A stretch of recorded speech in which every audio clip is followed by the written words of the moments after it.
ಸುಧಾರಣೆ ಆಗಲೇಬೇಕು, ತತ್ಕ್ಷಣ ಆಗಬೇಕು ಅಂತ ಸೂಚನೆ ಕೊಟ್ಟಿದ್ದಾರೆ. Clear direction. ಫುಟ್ಪಾತಲ್ಲಿ ನಾವು ಈಗ ಜನಗಳಿಗೆ ಓಡಾಡೋದಕ್ಕೆ ಆಗೋ ಥರ ಮಾಡಲೇಬೇಕು.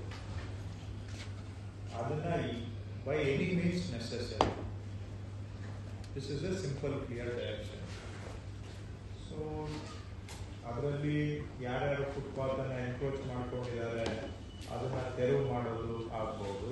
ಅದಕ್ಕೆ ಲೀಗಲ್ ಪ್ರಾವಿಷನ್ಸ್ ನಮಗೆ ಏನೇನಿದೆ, ಇನ್ನು ಕೆಲವರು ಫುಟ್ಪಾತಲ್ಲಿ ಪಾರ್ಕಿಂಗ್ ಮಾಡ್ಕೋತಾರೆ, ಏನೇ ಇಲ್ಲಿ ಒಟ್ಟಾರೆ ಜನ ಓಡಾಡೋದಕ್ಕೆ ಏನೇನು ಸಮಸ್ಯೆಗಳು ಅಡೆತಡೆಗಳು ಆಗ್ತಾ ಇದ್ದಾವೆ, ಇವುಗಳನ್ನು ನಾವು ಒಂದು ಕ್ರಿಯಾ ಯೋಜನೆ ಆಕ್ಷನ್ ಪ್ಲಾನ್ ಮಾಡಿ ಇದಕ್ಕೆ ಏನಾದರೂ ಒಂದು ಸೊಲ್ಯೂಷನ್ ಮಾಡಲೇಬೇಕು.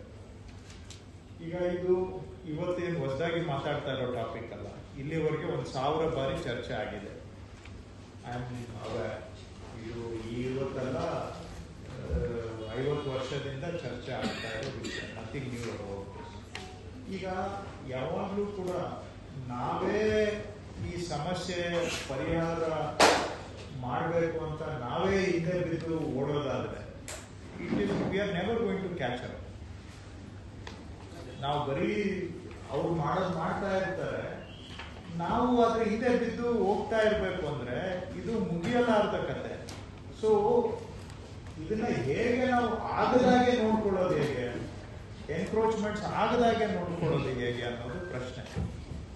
ಸೊ ಇದನ್ನ ನಾವು ಆಕ್ಷನ್ ಪ್ಲಾನ್ ಅಂತ ಮಾಡುವಾಗ, ಫುಟ್ಪಾತ್ ಆಕ್ಷನ್ ಪ್ಲಾನ್ ಅಂತ ಮಾಡುವಾಗ ನಾವೇ ಹೋಗಿ 24 ಗಂಟೆ ವಾಚ್ ಮಾಡಬೇಕು, ತೆರವು ಮಾಡಬೇಕು ಅಂದ್ರೆ ಇದಾಗದೆ ಇರೋ ಕೆಲಸ.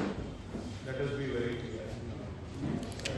ಸೊ ನಾವು ಏನಾದರೂ ಆಕ್ಷನ್ ಪ್ಲಾನ್ ಹೇಗೆ ಇರಬೇಕು ಅಂತ ಹೇಳಿದ್ರೆ ಅದರಲ್ಲಿ ಚೆಕ್ ಅಂಡ್ ಬ್ಯಾಲೆನ್ಸ್ ಇರಬೇಕು. ಅವರು ನಾಳೆ ಮತ್ತೆ ಎನ್ಕ್ರೋಚ್ ಮಾಡಿದಂಗೆ ಆಟೋಮ್ಯಾಟಿಕಲಿ ಅದು ಆಗ್ತದೆ. ಅವ್ರು ಹೋಗೋದು ಈಗ ಪೊಲೀಸ್ ಭಾಷೆಯಲ್ಲಿ ಹೇಳೋದಾದ್ರೆ, ನೀವು ಕಳ್ತನ ಆಗಕ್ಕೆ ಬಿಟ್ಬಿಟ್ಟು ಕಳ್ಳರನ್ನ ಇಟ್ಕೊಂಡಿದ್ರೆ ಕಳ್ತನ ಯಾವತ್ತೂ ನಿಲ್ಲೋದಿಲ್ಲ. So prevention is the best cure. So ಅದನ್ನ ಹೇಗೆ ಸಿಸ್ಟಮ್ ಅಲ್ಲಿ ನಾವು ಮಾಡೋದು, ಸೊ ಇದು ಇಂಪಾರ್ಟೆಂಟ್. ಸೊ